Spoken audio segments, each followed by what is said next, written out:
Hello student, तो कैसे हैं आप लोग। स्टूडेंट, हम जो स्टार्ट करने वाले हैं आज नया टॉपिक, इसका नाम है types of chemical reaction. Student, मैंने आपको बताया था कि ये बेंच जो विजन बेंच है, इसका विजन क्लियर है कि आपको कंप्लीटली सिलेबस कराया जाएगा और कंप्लीटली आपको कंटिन्यू जुड़ा रहना है प्रॉपर ईयर। ठीक है, बस आपको फोकस करना है प्रत्येक कॉन्सेप्ट पर।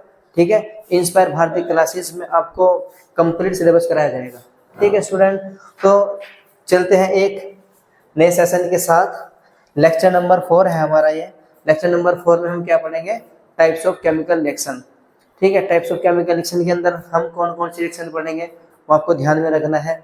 जैसे हम पहली जो रिएक्शन होती है हमारे पास कॉम्बिनेशन रिएक्शन होती है, दूसरी जो होती है डिकम्पोजिशन होती है, तीसरी होती है डिस्प्लेसमेंट होती है, चौथी जो होती है डबल डिस्प्लेसमेंट होती है, और पांचवी जो होती है रेडॉक्स रिएक्शन होती है। उनके अंदर भी अलग अलग टाइप्स की रिएक्शन होती है, वो इसके अंदर शामिल कराई गई है। आपको अलग अलग टाइप्स की रिएक्शन आपको कराई जाएंगी, पढ़ाई जाएंगे, कंप्लीटली आपको बताया जाएगा कि रिएक्शन होने का मेन पर्पस क्या है। ठीक है, तो स्टार्ट करते हैं हम types of chemical reaction.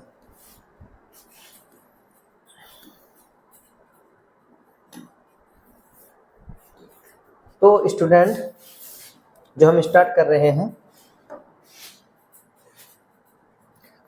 Types of chemical reaction. Types of chemical reaction का मतलब क्या होता है? In a chemical reaction atom of one element do not change into atom. अगर कोई रिएक्शन हुई है उसके अंदर एटम चेंज नहीं हो सकता। ऑफ अनदर एलिमेंट, किससे रिगार्डिंग? दूसरे एलिमेंट के regarding. Nor do not atom disappear.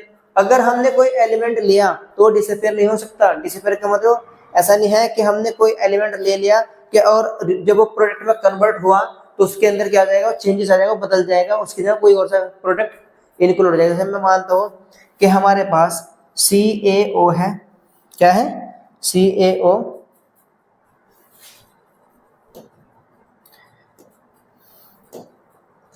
Plus H2O है, तो ऐसा तो नहीं है इसके अंदर कुछ और सा कंपाउंड बन जाएगा। मैं मान के चलता हूँ कि CuSO4 बन जाएगा, ऐसा पॉसिबल नहीं है। ठीक है, तो इसमें यही बताया गया है another element nor do atoms disappear from mixture और अपीयर फ्रॉम द एल्सवेयर। मतलब जो उसके अंदर उपस्थित है वही आपको दिखाई देगा लास्ट प्रोडक्ट के अंदर। ठीक है, chemical reaction involve breaking and making of bonds between atoms. अगर आपको बताया जाए केमिकल रिएक्शन जो होती है, केमिकल रिएक्शन जो होती है तो उसके अंदर देखते क्या है? एक तो नंबर वन बात करते हैं कि इसके अंदर इन्वॉल्व होता है ब्रेकिंग, यानी टूटते हैं बॉन्ड और बॉन्ड बनते हैं और बॉन्ड्स बिटवीन एटम्स के बीच में।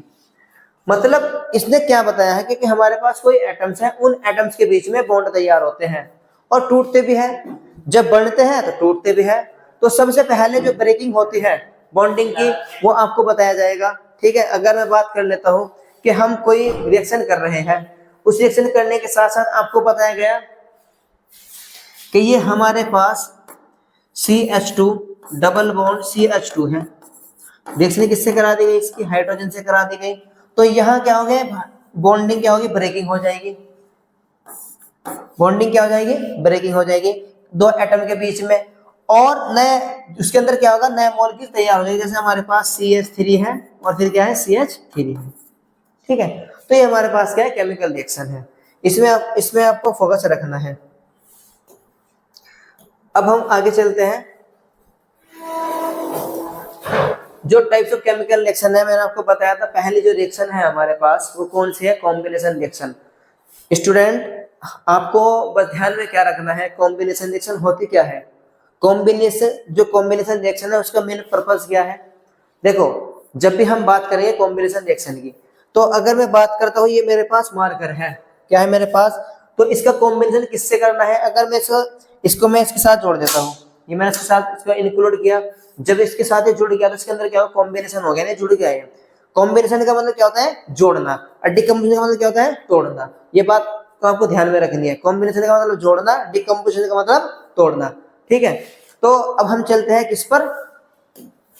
कॉम्बिनेशन रिएक्शन पर। कौन कौन से टाइप्स ऑफ केमिकल रिएक्शन हमारे पास, मैंने आपको अभी बताया था, एक था कॉम्बिनेशन रिएक्शन, दूसरी है डिकम्पोजिशन रिएक्शन, और तीसरी है डिस्प्लेसमेंट रिएक्शन, और चौथी है डबल डिस्प्लेसमेंट, और पांचवें ऑक्सीडेशन एंड रिडक्शन। इसी को हम क्या बोलते हैं, रिडॉक्स रिएक्शन। इसी को हम क्या बोलते हैं, रिडॉक्स रिएक्शन। ठीक है, आपको उसको ध्यान रखना है इसको। ठीक, अगर हम बात करते हैं अब जो किसी कॉम्बिनेशन रिएक्शन की, किसकी बात करते हैं, कॉम्बिनेशन रिएक्शन। कॉम्बिनेशन क्या है, कॉम्बिनेशन रिएक्शन जो हमारे पास है, these are the reaction in which a product is formed by combining two or more reactant।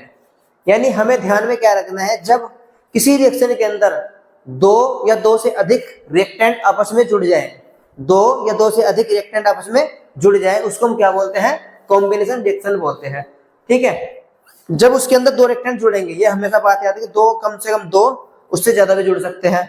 ठीक है, तो अगर मैं बात करूं इसका एग्जाम्पल क्या हो सकता है, अगर मैं बात करूं जो हमारे पास C है प्लस क्या है, O2 है, क्या बन जाएगा इसके अंदर, CO2। तो किसके एग्जाम्पल है, कार्बन कॉम्बिनेशन रिएक्शन का, क्योंकि इसके अंदर ये दो रिएक्टेंट जुड़े हैं और ये क्या बना है, एक प्रोडक्ट बना है। क्या बना है, ये एक प्रोडक्ट बना है, और ये क्या था, रिएक्टेंट। ठीक है, अब यहां तक तो क्लियर है हमारा। अगर मैं दूसरे एग्जांपल की बात करता हूं इसकी, तो दूसरा एग्जांपल क्या हो सकता है इसका, जैसा मैंने आपको बताया CaO, हमने क्यू लाइम लिया, फर्स्ट रिएक्शन किससे करा दी, वाटर से करा दी। जब वाटर से इसकी रिएक्शन करी तो हमारे पास क्या बना, सेलेक्टेड लाइम बना, CaO ब्रैकेट OH का होल ट्वाइज। ये हमारे पास क्या है,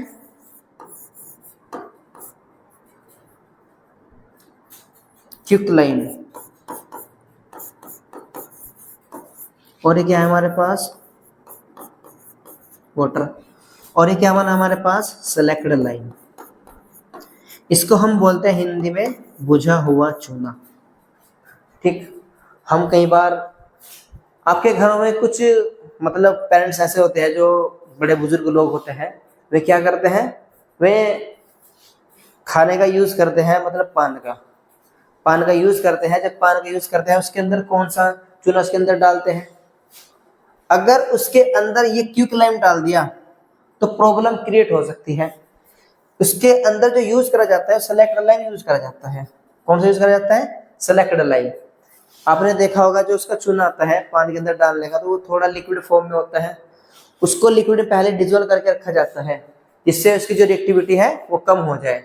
रिएक्टिविटी कम हो जाएगी तो उसका इजीली क्या कर देते हैं, उसको हम खा सकते हैं। ठीक है, तो ये क्या है हमारे पास एग्जाम्पल है किसका, कॉम्बिनेशन रिएक्शन का। और एग्जाम्पल देख लेते हैं, अगर मैं बात करते जाए हमारे पास A प्लस B और हमारे पास क्या बनेगा, इक्वल टू C, ये भी किसके एग्जाम्पल है, कॉम्बिनेशन रिएक्शन का। अगर मैं इसको इस तरह से A plus B equal to AB, ये भी एग्जाम्पल हो सकता है किसका, कॉम्बिनेशन रिएक्शन का। तो एग्जाम्पल मतलब इसका मतलब पर्पस क्या है, इसका पर्पस यही है कि किसी भी एलिमेंट को यानी किसी भी रिएक्टेंट को जोड़ना, किसी भी रिएक्टेंट को जोड़ना, यानी two or more element are the combining then are formed new product, it is called combination reaction. Combination reaction जब भी होगी उसके अंदर यही प्रोसेस स्टार्ट होगा कि उसके अंदर दो रिएक्टेंट आपस में जुड़ेंगे और एक नए प्रोडक्ट का निर्माण हो जाएगा, उसी को हम क्या बोल देंगे, कॉम्बिनेशन रिएक्शन बोल देंगे। और अदर भी एग्जाम्पल हो सकते हैं इसके अंदर, ऐसा नहीं है कि आपको एक एग्जाम्पल बताया गया, दो एग्जाम्पल बताए गए, अलग अलग तरीके के एग्जाम्पल हो सकते हैं किसके अंदर, कॉम्बिनेशन रिएक्शन के अंदर। ठीक है, आगे चलते हैं हम। अगर ये आपके समझ आ गया तो इसका स्क्रीनशॉट ले लीजिएगा, साथ साथ आपको नोट भी करते रहना है और आपको इसको पढ़ना भी है प्रॉपरली, क्योंकि हमारे जो नोट्स होंगे बिल्कुल इजीली रहेंगे आपके बोर्ड के पैटर्न के लिए। ठीक है, इसी CBSE बोर्ड के लिए और अदर स्टेट के लिए बहुत ज्यादा इंपॉर्टेंट है। तो अब आगे चलते हैं। जैसे हमारे पास other example of combination reaction, यानी कुछ एग्जांपल हमारे पास किसके, कॉम्बिनेशन रिएक्शन के हैं। जैसे बर्निंग ऑफ ऑयल, मैंने पहले एग्जांपल बताया आपको, बर्निंग ऑफ ऑयल के लिए क्या हो सकता है, कार्बन डाइऑक्साइड प्लस ऑक्सीजन लेंगे क्या बन जाएगा उसके अंदर, कार्बन डाइऑक्साइड बन जाएगा।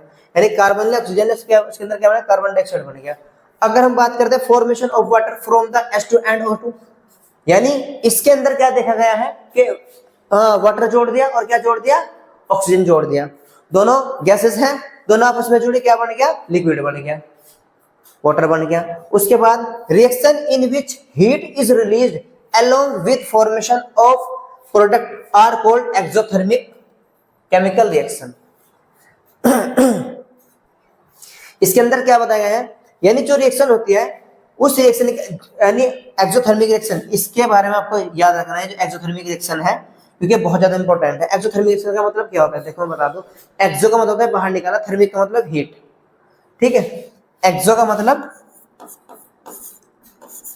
रिलीज और थर्मिक का मतलब हीट।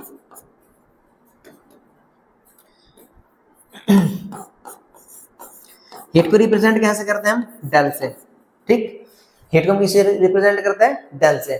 तो एक्सो का मतलब क्या होता है, रिलीज, और हीट का मतलब होता है थर्मिक। तो इसके अंदर क्या बताया गया है, reaction in which heat is release, यानी जब हीट क्या हुई इसके अंदर रिलीज हुई, along with formation, along with formation, किसकी फॉर्मेशन में, प्रोडक्ट में, उसको हम क्या बोलते हैं, एक्सोथर्मिक केमिकल रिएक्शन बोलते हैं। ये डेफिनेशन आपको याद रखनी है, ठीक है। आगे चलते हैं।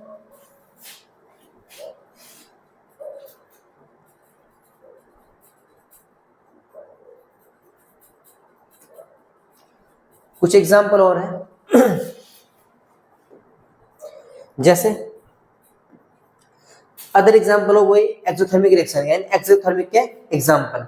अब यहाँ पर मैंने बताया आपको एक्सोथर्मिक का मतलब क्या होता है, एक इसी के होते हैं, एक तो होते हैं एक्सोथर्मिक, एक होते हैं एंडोथर्मिक।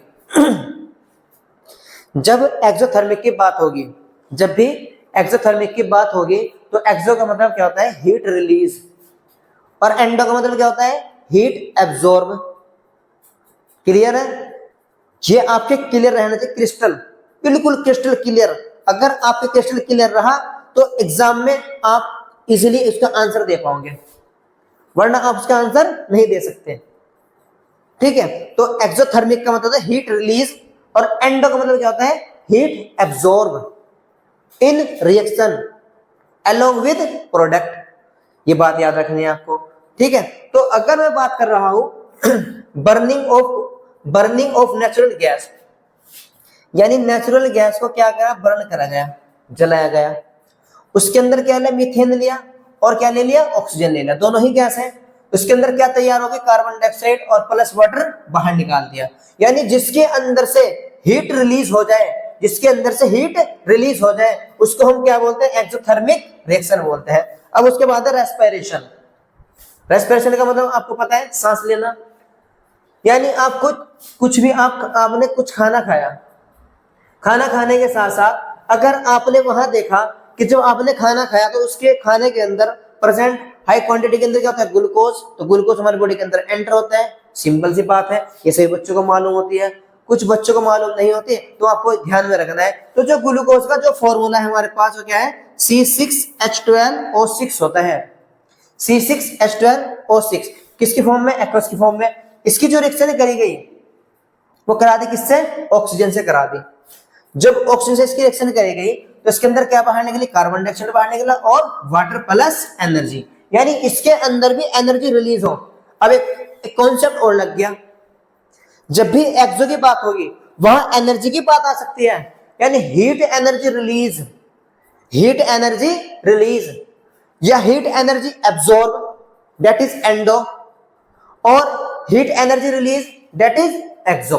एक्सो का मतलब जिसके अंदर, जिससे बाहर निकाले, और एंडो का मतलब जो हमारी बॉडी के अंदर एंटर हो जाए। क्लियर है, ठीक है। तो इस सभी के अंदर क्या हो रहा है, आपने देख लिया होगा, सभी के अंदर एनर्जी रिलीज हो रही या हीट रिलीज हो रही, उसी को क्या बोल रहे हैं, एक्सोथर्मिक रिएक्शन बोल रहे हैं। और साथ साथ में जो पढ़ रहे रिएक्शन, ये कौन सी रिएक्शन पढ़ रहे थे हम, ये कॉम्बिनेशन रिएक्शन, ये भी ध्यान में रखना है आपको। क्लियर है, ठीक है। अब उसके बाद decomposition of vegetable matter into compost, यानी जो डिकम्पोजिशन रिएक्शन होती है उसके अंदर वेजिटेबल क्या होते हैं, कंपोस्ट हो जाती है। अब जो हमारा अगला टॉपिक है, अगला जो हमारा टॉपिक है वो क्या है, डिकम्पोजिशन रिएक्शन। और डिकम्पोजिशन रिएक्शन भी बहुत ज्यादा इंपॉर्टेंट है। उसके भी 3 टाइप्स हैं। डिकम्पोजिशन रिएक्शन कितने टाइप है, 3। लाइट डिकम्पोजिशन रिएक्शन होगी, उसके बाद इलेक्ट्रिक डिकम्पोजिशन रिएक्शन हो गई, और उसके बाद होगी हीट डिकम्पोजिशन रिएक्शन। ये 3 टाइप पढ़ेंगे हम नेक्स्ट सेशन में। ये आपको समझ आ गया होगा कॉम्बिनेशन रिएक्शन